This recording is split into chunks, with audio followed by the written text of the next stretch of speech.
الله الذي لا إله إلا هو الرحمن الذي لا إله إلا هو الذي لا إله إلا هو. الحمد لله القادر المقتدر الفعال لما يريد اللطيف لما يشاء وهو العليم الحكيم. أشهد أن لا إله إلا الله وحده لا شريك له، وأشهد أن سيدنا ونبينا محمدًا عبده ورسوله صلوات الله ربي وسلامه عليه. أما بعد، فهنيئا لنا بشهر المولد، شهر الهدى والندى. ولئن افتخرت شهور بخصائص تعبدية فللربيع الأول كذلك مكانته من الرفعة والميزة، بأن ولد فيه أفضل خلق الله أجمعين محمد رسول الله. صلى الله عليك يا سيدي يا رسول الله. والذي أود أن أقتسم معكم اليوم هو إحدى سور القرآنية الثلاثة التي خص بها الله تعالى رسوله الكريم محمدًا صلى الله عليه وسلم، واللاتي هي سورة الضحى وسورة الشرح وسورة الكوثر. وسنردها خاصة جمعة بسورة. فلنبدأ اليوم بسورة الضحى التي تنضم على 4 دروس عقدية وتربوية، وهي كالتالية: الدرس الأول الإيمان بالقدرة الإلهية الباهرة في تقليب الليل نهارا والنهار ليلا، وما في كليهما من شتى فوائد ومنافع للبشر. إذا لو جعل الله علينا النهار سرمدا فلا إله غيره يأتينا بالليل لباسا وسكنا. وإلى ذلك يشير قول الله تعالى: والضحى والليل إذا سجى. الدرس الثاني العلم واليقين بأن الله تعالى مع قدرته التي يولد الليل في النهار والنهار في الليل لقادر على أن يغير حالة الإنسان مما اعتاده عليه من الوحي والرفعة والميزة إن لم يحسن بها صنعا وتصرفا، بدليل ما احتج به الله تعالى لما أعاد الوحي على رسوله محمد صلى الله عليه وسلم بعد انقطاعه عنه فترة من الزمن، فتحير في أمره واستغله العدو فقال: إن شيطانك قد قلاك وأهملك. فسلاه ربه تعالى وأجاب عنه العدو فقال: ما ودعك ربك وما قلى، وللآخرة خير لك من الأولى ولسوف يعطيك ربك فترضى. ودرس الثالث تذكير العبد بنعم الله تعالى عليه ليكون له عدعا إلى الشكر والعرفان، إذ لولا فضل الله عليه لم يكن لينتفع بها،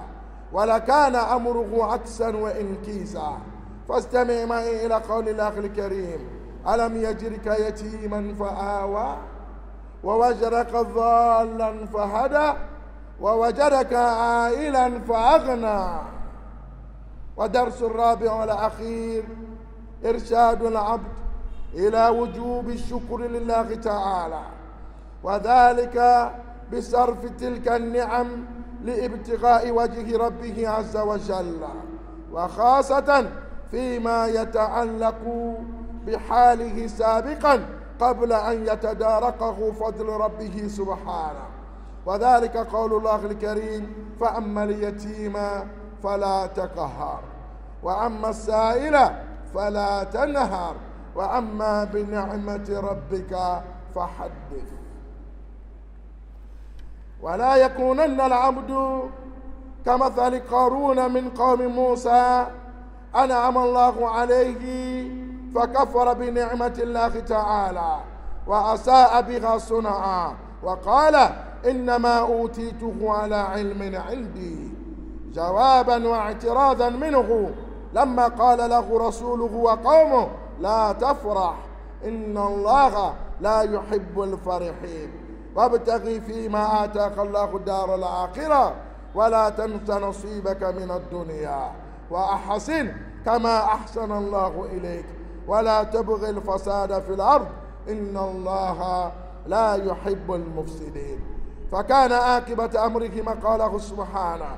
فخسفنا به وبداره الأرض فما كان له من فئة ينصرونه من دون الله وما كان من المنتصرين والعياذ بالله.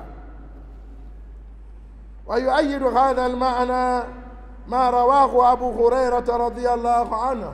عن النبي محمد صلى الله عليه وسلم من قصة 3 أشخاص من بني إسرائيل ابتلوا فكان منهم أبرص وأقرن وأعمى، ثم شفي كل منهم وأعطي مالا كثيرا، ثم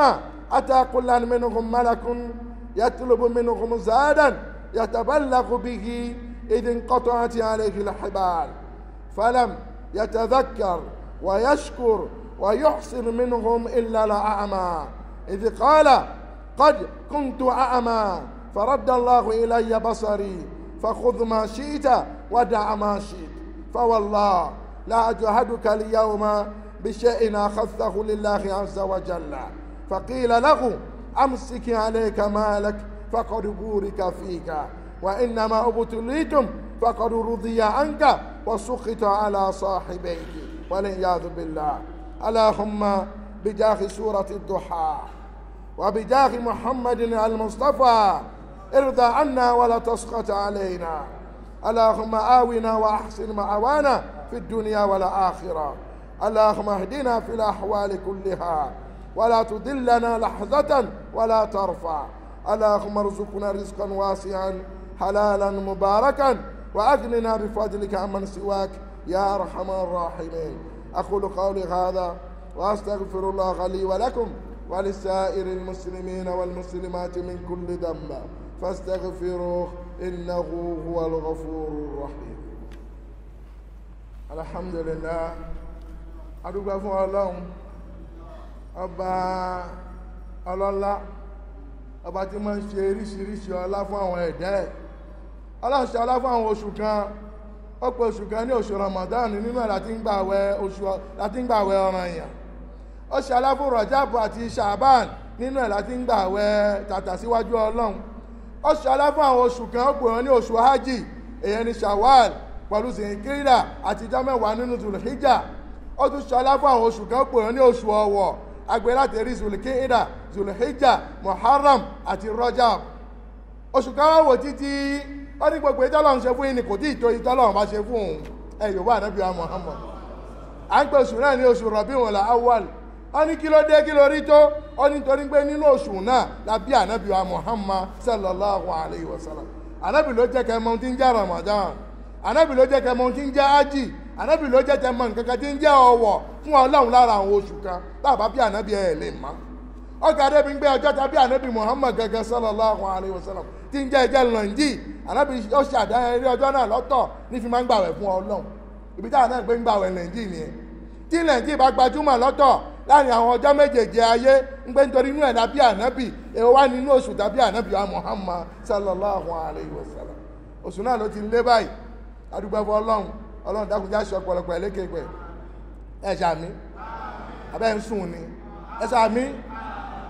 Ọlọ́run dákun já ṣe ọ̀pọ̀lọpọ̀ ẹlẹ́kẹ̀ẹ́pẹ̀. Gbogbo oore tí oṣù náà kó dá mọ́jẹ kọkàn ó fò wá dá ń bẹ́ẹ̀. Àwọn tájọ́ ṣe báyìí lánàá tó ti wọlé lọ, Ọlọ́run dákun àforíjì wọn, jẹ́kọjọ́ jìnà síra wọn. Ànábì wa Muhammad sallallahu alayhi wa sallam.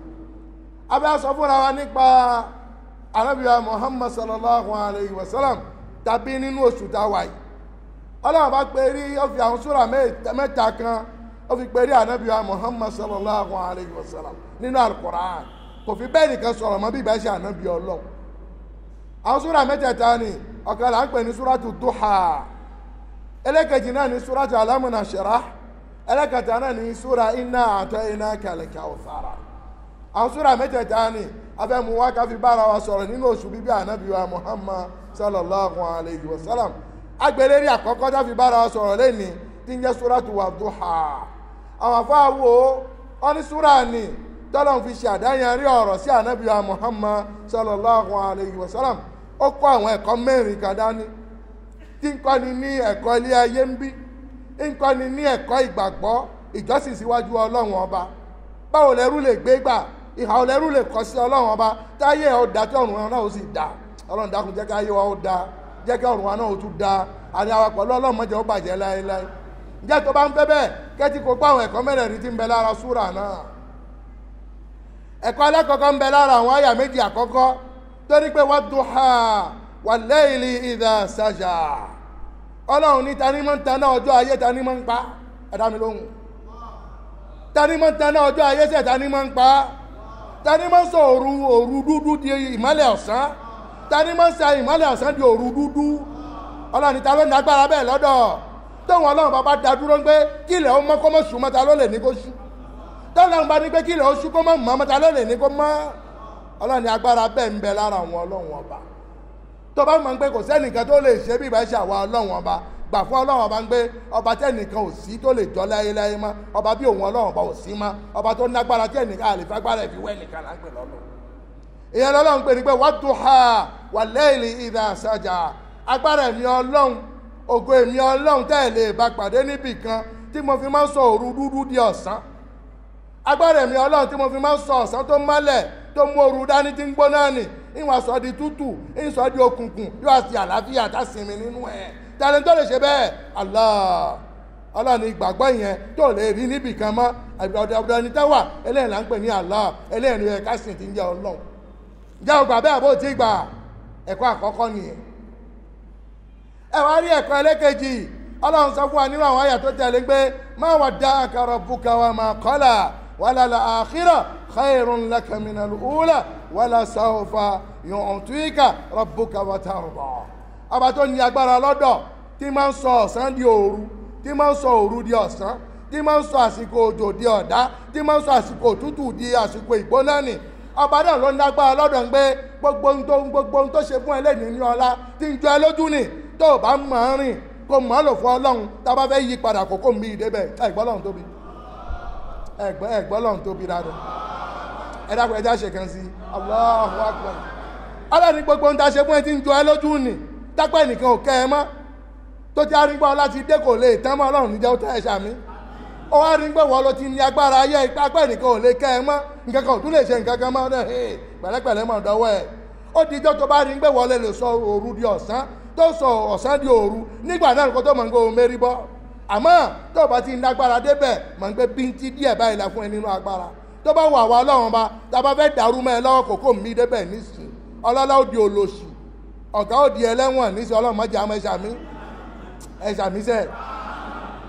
ọ̀gá ó di ẹlẹ́wọ̀n nísìn tó bá fẹ́ tọ ìbọn náà mọ̀ fi bọ́ ń dì iná kó tó lè lọ́tọ̀ wọn ló sì ń pàṣẹ lánàá ta ló ṣe bẹ́ẹ̀ ọlọ́run ọba ni èní láàárẹ̀ nìkan ò mọ ọ̀la tí ń bọ̀ ọlọ́run dákun jẹ́ kí ọ̀la wọ́n dájú èní yìí lọ ọlọ́run dákun jẹ́ kí ọ̀la wọ́n dájú èní yìí lọ àpàdà sí ibùmọ̀jẹ̀ ọ̀tọ̀ sí wa láéláé ẹ̀kọ́ bẹ́ẹ̀ arílára àyà náà nítorí ìgbà tó ọlọ́run bá dédé tó gbé ànábì Muhammad dìde ó ṣe lé òjíṣẹ́ bọ́ sí ìta sọ fún àwọn èèyàn wọlé ànábì wí fún wọn má bẹ̀rù nǹkankan à ń ránṣẹ́ sí lọ́sàn-án à ń ránṣẹ́ sí láàárọ̀ à ń ránṣẹ́ sí lóru báwọn èèyàn bá bẹ̀rẹ̀ nǹkankan sọ ẹ máa lọ títí fún ọ̀la ẹ padà wá àfi àlàyé ránṣẹ́ sí kò wá ṣe àwa ọlọ́run kò ṣe nǹkankan kò sì ṣe adédé adádúró bẹ́ẹ̀ ẹ yóò bá ànábì Muhammad adáọlá náà dúró iṣẹ́ ò wá mọ́ jíbílà ò wá mọ́ àsọ̀rọ̀ sí lẹ́mìí kò lálàá mọ́ àwọn yóò lọ ń bi léèrè ìmọ̀ ní ẹ̀mọ́ lọ́ba ti dọ̀la bóyá ọlọ́run ti fi mí ránṣẹ́ àwọn yóò padà wá lọ́la ẹ ò tí gbọ́ nǹkan kan ní òun ò tí gbọ́ ẹ tún padà wá níjọ́ kejì ó gbọ́ nǹkan kò gbọ́ oṣù kan oṣù méjì kí ló dé ó wá di yẹ̀yẹ́ fún ànábì wa Muhammad sallallahu alaihi ó wá fa àbánújẹ́ fún ànábì ọlọ́run wa ń banújẹ́ pé wọ́n ọlọ́run kí ni mo ṣe ìtọ́rọ kó tó sọ mí di ànábì ìṣe kẹ́kẹ́ kí tó di ànábì ó dédé wù ẹ́ ló ṣe bẹ́ẹ̀ ó sì ní kí gbé jáde síta mo ń gbé jáde àwọn yẹn ti mọ̀ mí ní ànábì ó ti mọ̀ mí ní ẹni tí ń gbaṣẹ́ tí ń jẹ́ṣẹ́ fún wọn kí ló dé tó da dúró mo ṣẹ̀ ẹ́ ni tí mo bá ṣẹ̀ ẹ́ borí jì mí ẹ̀yọ́ bá ànábì mọ́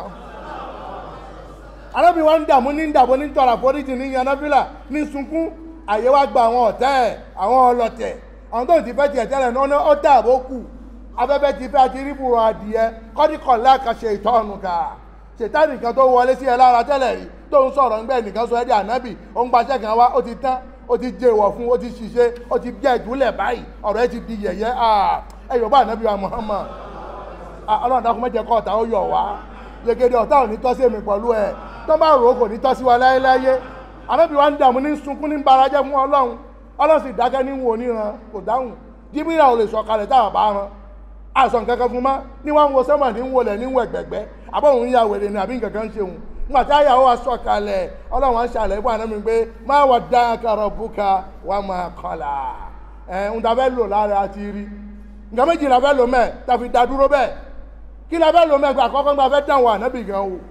wọ́n tí adédé ṣe ní ànábì tó béèrè ká tó ṣe bẹ́ẹ̀ táwọn fi kẹ́ná ṣe ṣe àwa dédé da dúró tó dúró ti àwa ọlọ́run bàbá ó wà nǹkan mí lọ síbò mi ẹ yóò bá ànábì Muhammad ẹyọ bá ànábì sẹ ṣé ó dúró ti àwa ọlọ́run bá ó dúró dè wá ó máa wá díẹ̀ sọ́dọ̀ àti ìgbà tí a fi dé kó mọ̀ pẹ́ lójú ẹ àbọ̀ fi wálẹ̀ lọ́wọ́ agbára lọ sí ibòmíì ó lọ wá nǹkan kan tí wọn náà fi rẹ̀ sí sọ̀rọ̀ fáwọn èèyàn nítorí pé a ti ṣe ẹni sọ̀rọ̀ ó gbọ́dọ̀ fẹ́ ọ̀rọ̀ kù mọ́ n tí máa ń tèmi pẹ̀lú ẹni wọ́n tó dédé wà jẹ́ dasú ẹ́ di ọlọ́lá àwa dá ọlọ́nà tó ń gbà kan bá fi dẹ́ o wá retí àwa ọlọ́run bàtà kọ́kọ́ bẹ̀rẹ̀ pẹ̀lú ẹ mọ́ ó wá wa lọ sí ibòmíì akíwà ànábì gbé o ṣe wọn ò ṣe bẹ́ẹ̀ ọlọ́run dákun jẹ́ kémi pẹ̀lú ẹ̀nà ká lè ṣe ìdámọ̀jà ṣe bẹ́ẹ̀ ẹ bá ṣàmì àmín ẹlẹ́kẹ̀jì ni pé àwọn ìjọ àwọn ọlọ́tẹ̀ tí wọ́n fẹ́rẹ̀ ní abẹ́ fi wọ́n fi hàn ẹ́ torí gbogbo àwọn tó yọnu ọ̀rọ̀ tìyẹ́ nì tó ń pè é ní pé ṣètánì kan ló wọlé tí wọ́n ti fi ẹ́lẹ̀ ó fi dá wọn mọ̀lẹ́yọ kọ̀ọ̀kan ẹ̀kọ́ ta fẹ́ lò ń bẹ̀ ni a sì wá fẹ́ fi yé ẹ ń gbé lóòótọ́ tẹ́lẹ̀ rí bó bá jẹ́ ń gbé ò ṣe dání àwọn abata ní agbára tá a mọ́ sọ ọ̀sán di òru tá a mọ́ sọ òru di ọ̀sán nì àti gbọ́ ọlá náà lọ́dọ̀ àti bàjẹ́ mọ́ ẹ lọ́wọ́ náà ni ẹ ọlọ́dọ̀ kọ́ mọ́ bàjẹ́ mọ́ wa lọ́wọ́ jẹ́ ó yẹ ẹ rárá báyìí ó di méjì nínú ẹ̀kọ́ náà ẹ wá rí ẹ̀kọ́ ẹlẹ́kẹta náà ni tadhkirul abdi bi ni'amillahi alayhi liyakuna lahu ad'a ila shukri wal irfan إذ لولا فضل الله عليه لم يكن لينتفع بها ولكان أمره عكسا وإنكسا kẹrù bá wà kó máa ronú o ẹjá máa rántí àná ká máa wo àná wa tó lọ ká lè dúpẹ́ ní ìbáyìí kí ló jẹ́ lẹ́ni tó ti jẹ́ kí nínà lánàá tẹ́lẹ̀ pípa ọlọ́lá lẹ́ni tálíkà ni wọ́n lánàá pípa àwọn tó wà nípò ọlá lẹ́ni ẹnìkan ò mọ̀ wọ́n lánàá ọba tó yọ ń kò nínú àyìmọ̀ tó wá sọ ohun tí ayé mọ̀ ọba tó yọ ń kò nínú àìjẹ́ nǹkankan tó wá sọ ohun tí èèyàn jẹ́ lẹ́ni ẹ sọ bọ́ọ̀ lẹ́ni pé kó máa rántí àná wọn kó lè máa fi dúpẹ́ fún Ọlọ́run kọ́ lè mọ́ fi dúpẹ́ fún Ọlọ́run nígbà kan ti wá lọ tí wọ́n gan ò lè lára mọ́tò ẹyọ kan kọ́nà ò tí ì náwó kẹ̀kẹ́ àbí ẹ̀kọ́ ó kọ́ lè rí kẹ̀kẹ́ wá dẹni tí ń lo mọ́tò wá di rẹpẹtẹ nílé ẹ lẹ́yìn wọ́n tó ti wà nú mẹ́háyà lánàá tó dá ilẹ̀ kan ní wọ́n lọ́wọ́ di onílé pípọ̀ lẹ́ni tí wọ́n náà ń ráyà lẹ́ tó ń gbawó ẹ̀sùn Yorùbá ànábì Muhammad Yorùbá ànábì Muhammad Ọlọ́run ní tó bá rántí gbogbo eléyìí ló fi dúpẹ́ fún Ọlọ́run èyàn ló mú Ọlọ́run mọ́ sọ fún ànábì pé alam yajidika yatiman fa awa àbí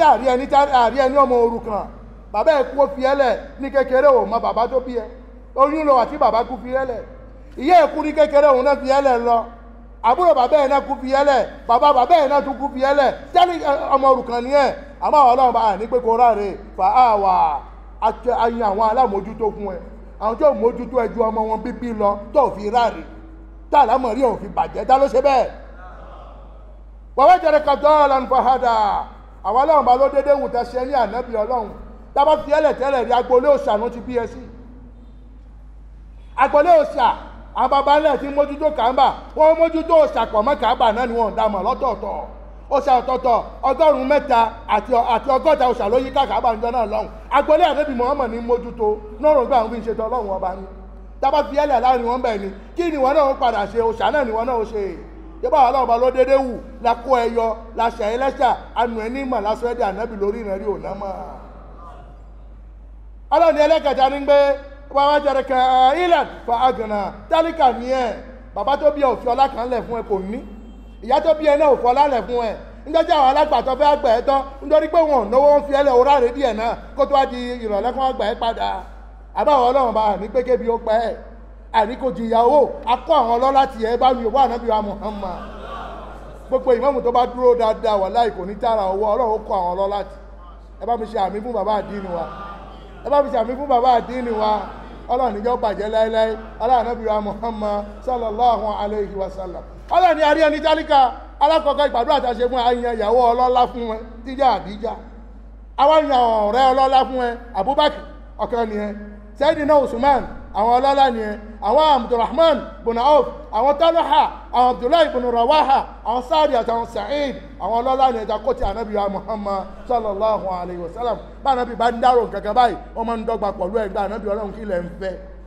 lẹ̀ ń fẹ́ bá jẹ́ ọ̀kan lẹ̀ ń fẹ́ ní ẹ sọ fún pé méjì mẹ́ta ti wà tákò ti ẹ̀yìn ànábì wa Muhammad ẹ wá rí ẹ̀kọ́ ẹlẹ́kẹ̀rin ọlọ́run bá sọ fún wa ń gbé ó yẹ kí gbogbo ẹrú kọ̀ọ̀kan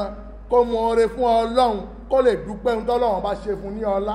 pàápàá jùlọ ohun tó bá jẹ mọ́ ohun tá fi ṣe ọlá fún wọ tí wọ́n gán mọ̀ tẹ́lẹ̀ ni pé ìyà nǹkan báyìí ń jẹ ẹ́ lánàá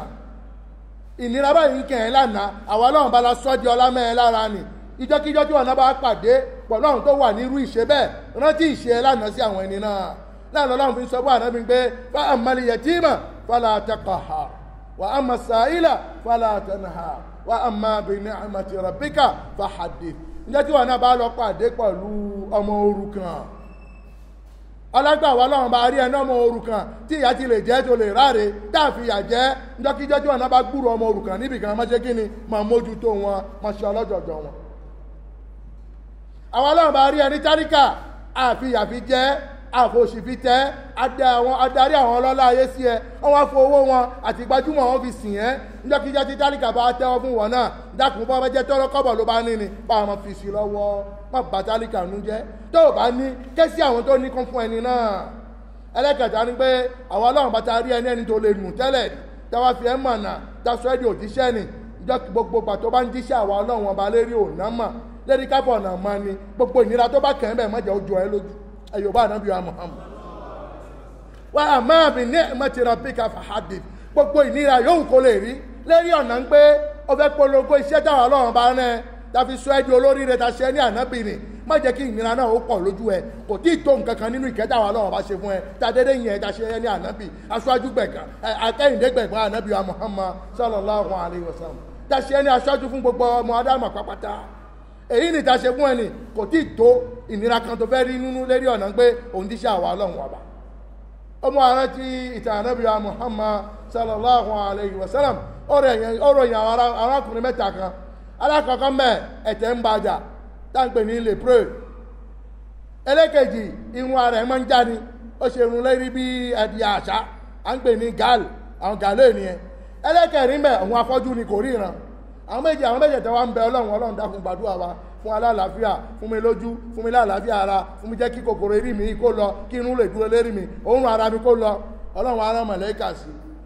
tọ́lọ́run bá wo yín sàn kí lẹ́ ṣe fún ọlọ́run ó ní gbogbo tọ́lọ́run bá fẹ́ làwọn ṣe fún gbogbo tọ́lọ́run bá fún àwọn fi mọ́ dúpẹ́ fún ọlọ́run ọba ni ó dá yín lójú bẹ́ẹ̀ ọlọ́run sọ fún mọ̀lẹ́kà náà ń gbé nǹkan ní lọ́ọ́ lò fún wọn alẹ́ ẹni tí ẹ̀jẹ̀ ń yọ lẹ́nu ó gbádùn ẹni tí irun ara ẹ̀ ń jájáwọ̀ ẹ̀ ń rùn ó gbádùn ẹni tó fọ́ lójú ojú ẹ̀ là ọlọ́run wá fún ọ lówó ó dá ẹlòmíì ló kọ́ ọ lára kún ó dá ẹlẹ́kẹ̀jì ló kọ́ ọ lára màlúù ó dá ẹlẹ́kẹ̀jì ló kọ́ ọ lára ẹran ewúrẹ́ ọlọ́wà pọ̀ lọ́dọ̀ wọn rẹpẹtẹ lẹ́yìn ìgbà díẹ̀ ọlọ́run ará mọ̀lẹ́kà sí wọn ní àwòrán èèyàn mọ̀lẹ́kà wá bá wọn ó sunkún lọ bá ń gbẹ dákun ẹgbà míì mò ń dálẹ̀ ní ìlú jíjì kan mò ń lọ ọ̀nà gẹ́mọ́ mi owó tán sí mi oúnjẹ tán sí mi ẹ fún mi níwọ̀nba díẹ̀ kan kí fi jẹun lọ́nà kí sì lè fi rìn lọ síbi tí mò ń lọ ó dọ̀dọ̀ adẹ́tẹ̀ kò dá lóhùn ó ní kọ́bọ̀ òun ò ní tóun fẹ́ fún ẹ gbogbo ọlá tó rí tóun kójọ ni bó bá ranjú sí ojú òun kà wulẹ̀ fọ́ lásán ni wàhálà lòun ṣe lòun fi kójọ máa lọ ó dé ọ̀dọ̀ ẹni tí eré rẹ̀ ń jẹ́ tí irun ẹ̀rùn náà òun náà sọ bákan náà fún ó wá lọ sọ́dọ̀ afọ́jú ní ó mọ̀ ṣe o ọ̀nà gẹ́mẹ́ àbí wá èmi náà ti rírù nìlá báyìí rí ìgbà kan ti wá lọ tẹ́lẹ̀ rí tó dùn fọ́ tóun ò ríran òun ní kọ́bọ̀ òun mọ́ ń tọrọ jẹ ni ọlọ́run ló ṣe ọlá fóun ló wo òun sàn ló dá àlàáfíà ojú padà ló wá ṣe òun ní ọlá báyìí torí agbo màlúù tó wà mẹ́wọ́nú ẹ̀ èyí tó bá rí pé wúlò fún ẹ̀mẹ̀ ni ó mú èyí tó bá wúlò fún ẹni òfilẹ̀ gbogbo tó bá mú mẹ́ ọlọ́run ọba ló mú nígbà náà ni màlẹ́kà náà wọ́n ń dárò ń pẹ́ àwọn mọ̀ káàrẹ̀ oṣù oríire mi wá gba màálù ìṣòwò àgbà ewúrẹ́ màlẹ́kà ọlọ́run ọba ni mí wọ́n rán mi sí ẹni pé kí á dẹ̀ òwò ni ẹ̀yin mẹ́ta ni àwọn méjì yòókù wọ́n fẹ́ẹ̀lì wọn nìkan ló yege torí màálù ẹni yóò ní àlùbáríkà fún ẹ sàmí ràkúnmí ẹni yóò ní àlùbáríkà fún ẹ mọ̀jà mọ̀ọ́mọ̀ ṣe mọ̀jà sì sọ ọlọ́run mọ̀jà fàyìmọ̀ fi ṣe ọlábíbí ànábì wa Muhammad sallallahu alayhi wa sallam àwa ń ké síra wa ń gbé ní alẹ́ ọjọ́ ìní ní aago 10 àbọ̀ sí 11 a bẹ̀rẹ̀ àìsùn ọjọ́ bí ànábì wa Muhammad sallallahu alayhi wa sallam ní mọ́sálásí wa níbí àmọ́ sábà ṣe lọ́dọọdún tọdún yìí náà èyí ló bọ́ sí gbogbo ẹnikẹ́ni tọ́lọ̀ máa yọ̀ǹda fún lọ́kùnrin lóbìnrin a pè wá ká wá kápọ̀ kájọ wá ṣe àjọyọ̀ ọjọ́ bí ànábì wa Muhammad sallallahu alayhi wa sallam gbogbo oore tí ń bẹnú ẹ̀ ọlọ́run bọ́ pín kárí ẹnì kọ̀ọ̀kan wa ọlá ànábì wa Muhammad sallallahu alayhi wa sallam. Louange à Allah l'omniscient, le capable sur tout, il réalise tout ce qu'il veut. Rien ne lui est incapable à réaliser, car il est l'omniscient, le parfaitement connaisseur. Réjouissons-nous que Dieu nous ait comptés parmi ceux qui vivent le mois de la naissance du prophète Mohammed sallallahu alayhi wa sallam, mois de guidance et de générosité. S'il arrivait que certains mois de l'année lunaire s'enorgueillissent de leur particularité en matière d'adoration, le mois que nous traversons actuellement, appelé Rabiul Awwal, retrouve aussi certainement son haut rang de valeur et de distinction pour avoir accueilli la naissance du plus valeureux des créatures qu'est le prophète Mohammed sallallahu alayhi wa sallam. Ce que nous aimerions partager avec vous aujourd'hui est l'une des 3 sourates du Coran qui ont été adressées spécifiquement au prophète Mohammed sallallahu alayhi wa sallam. Il s'agit de la sourate le jour montant. Les 2 autres que nous aborderons successivement les vendredis à venir, s'il plaît à Dieu, sont les sourates l'ouverture et l'abondance. Parlant de la sourate le jour montant, il englobe 4 grandes leçons liées à la foi et à l'éducation. Elles se présentent comme suit. Première leçon, la croyance d'une part au pouvoir divin incommensurable par lequel il réalise l'alternance entre le jour et la nuit, et d'autre part aux différents avantages que cette alternance apporte à l'humanité tout entière. Car si Dieu assigne le jour en permanence, y a-t-il quelqu'un d'autre en dehors de lui qui pourrait nous ramener la nuit qui est pour nous couverture et repos? Dieu nous parle de cette première leçon au verset 1 et 2 de la sourate le jour montant en disant: Dieu s'enorgueillit de sa puissance inébranlable par laquelle il alterne le jour éclatant par la nuit obscure qui couvre tout. Deuxième leçon, le savoir et la conviction que Dieu exalté soit-il dans sa puissance par laquelle il réalise l'alternance entre le jour et la nuit. Il peut donc aisément et certainement changer la vie de quelqu'un de son état de largesse, de prospérité, de recevoir de la révélation divine à celui qui est dépossédé de toutes ses faveurs divines si ce dernier n'a pas fait bon usage de ses avantages.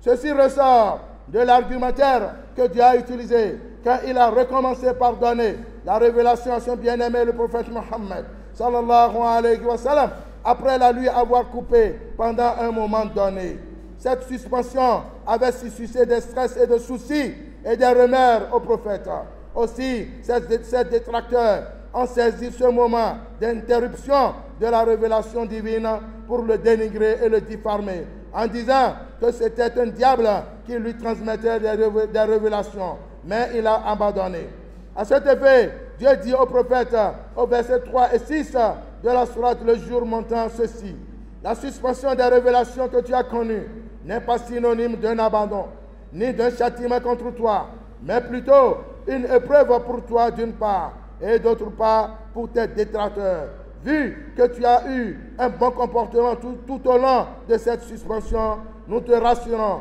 que la reprise des révélations te sera meilleure qu'avant. Ton Seigneur t'accordera certes ses faveurs et alors tu seras satisfait.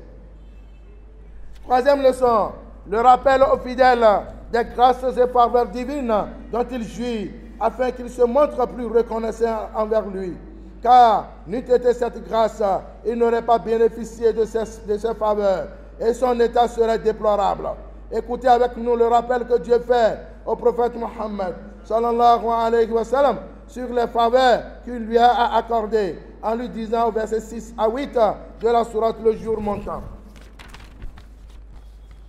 Ne t'a-t-il pas trouvé orphelin, alors il t'a trouvé un bon asile? Ne t'a-t-il pas trouvé exposé à l'égarement, alors il t'a épargné en te montrant le chemin de la droiture, de la guidance? Ne t'a-t-il pas trouvé pauvre, alors il t'a enrichi? Quatrième et dernière leçon, l'exhortation du fidèle à l'obligation de reconnaissance et de gratitude envers son Seigneur, en faisant bon usage des largesses et faveurs dont il est comblé, et surtout en ce qui concerne le passé du fidèle avant qu'il ne connaisse la largesse ou un quelconque avantage dont il bénéficie aujourd'hui. Comme le témoignent les versets 9 à 11 de la sourate Le Jour montant, en déclarant ceci: quant à l'orphelin, donc ne le maltraite pas. Quant au demandeur, ne le repousse pas. Quant à la connaissance de guidance qu'on t'a donnée, proclame-la et sois endurant pour tout ce que tu y subiras. Que le fidèle ne soit pas à l'instant de Corée, c'est-à-dire Karoun, à qui Dieu a donné la largesse et qui en a fait mauvais usage et a été ingrat envers son Seigneur. En disant au verset 78 de la sourate Le Récit ceci: c'est par une science que je possède que ceci. Mais m'est venu, c'est par une science que je possède ceci. Tout ceci ne m'est pas venu par une grâce divine. Corée a tenu ses propos en guise de réponse au prophète Moïse et à son peuple qui lui disait ceci: ne te réjouis point, car Dieu n'aime pas les arrogants, et recherche à travers ce que Dieu t'a donné la dernière demeure. Et n'oublie pas ta part en cette vie, et sois bienfaisant comme Dieu a été bienfaisant envers toi. Et ne recherche pas la corruption sur la terre, car Dieu n'aime point les corrupteurs. Sourate Le Récit, verset 76. Écoutez avec nous au verset 81 de la sourate Le Récit. Sa mauvaise fin pour son ingratitude. Nous fîmes donc que la terre l'engloutit. Lui, sa richesse et sa maison. Aucun en dehors de Dieu ne fut là pour le secourir. Et il ne put se secourir lui-même. Un enseignement prophétique corrobore cela, en nous rappelant l'histoire de 3 Juifs.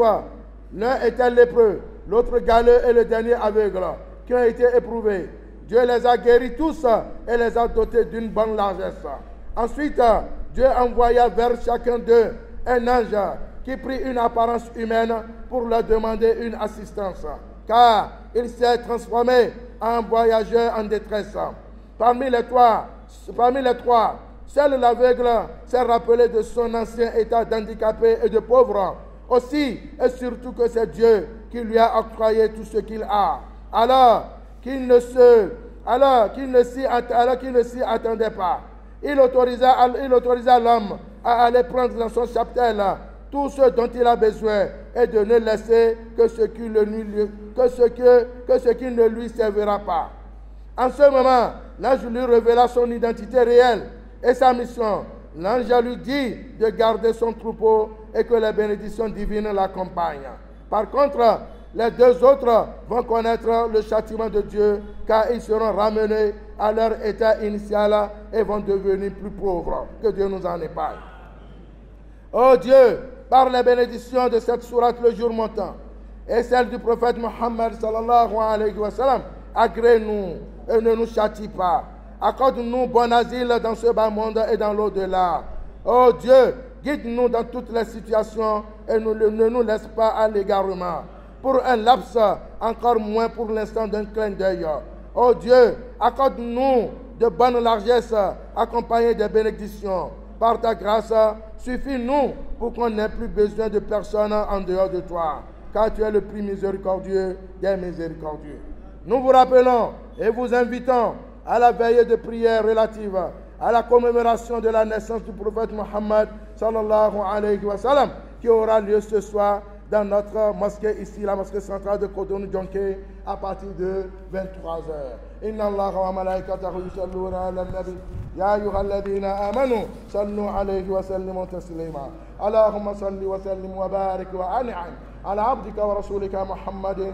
awdahu shufa'i indak أقرب الوسائل إليك وأعظم من أقسم بحقه عليك صلاة ترضيك وترضيه وترضى بها عنا. وارض اللهم عن الخلفاء الراشدين أبي بكر وعمر وعثمان وعلي وبقية الصحابة أجمعين وتابعين لهم بإحسان إلى يوم الدين وعنا معهم بكرمك وعفوك يا أرحم الراحمين. عباد الله إن الله يأمر بالعدل والإحسان وإيتاء ذي القربى وينهى عن الفحشاء والمنكر والبغي يعظكم لعلكم تذكرون. اذكروا الله العظيم الجليل يذكركم واشكروه على نعمه يزدكم ولذكر الله أكبر والله يعلم ما تصنعون. أقيموا الصلاة.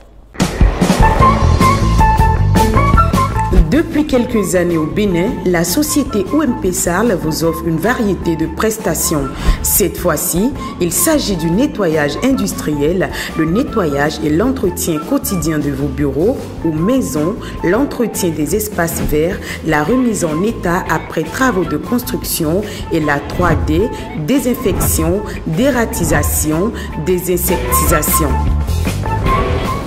La prestation de choix pour un nettoyage régulier de vos locaux professionnels et industriels avec des horaires flexibles à Cotonou et partout dans le Bénin. Nous vous garantissons l'hygiène et l'environnement sanitaire de vos résidences et bâtiments. Alors, vous n'avez plus de temps ou l'envie de nettoyer votre maison, vous venez de terminer des travaux, ne vous inquiétez pas, la solution, elle est simple. Faites-nous appel et nous vous débarrasserons des tâches ménagères qui vous gênent. Pour vous particuliers, l'appel à une entreprise de nettoyage présente de nombreux bénéfices. Cela vous permet également de libérer votre temps et de vivre paisiblement votre vie en évitant le stress des corvées de ménage. Le matériel et les techniques sont faits pour s'adapter aux surfaces fragiles et aux meubles sensibles. N'hésitez donc plus, contactez-nous au 97 09 64 49 ou encore le 67 80 73 26.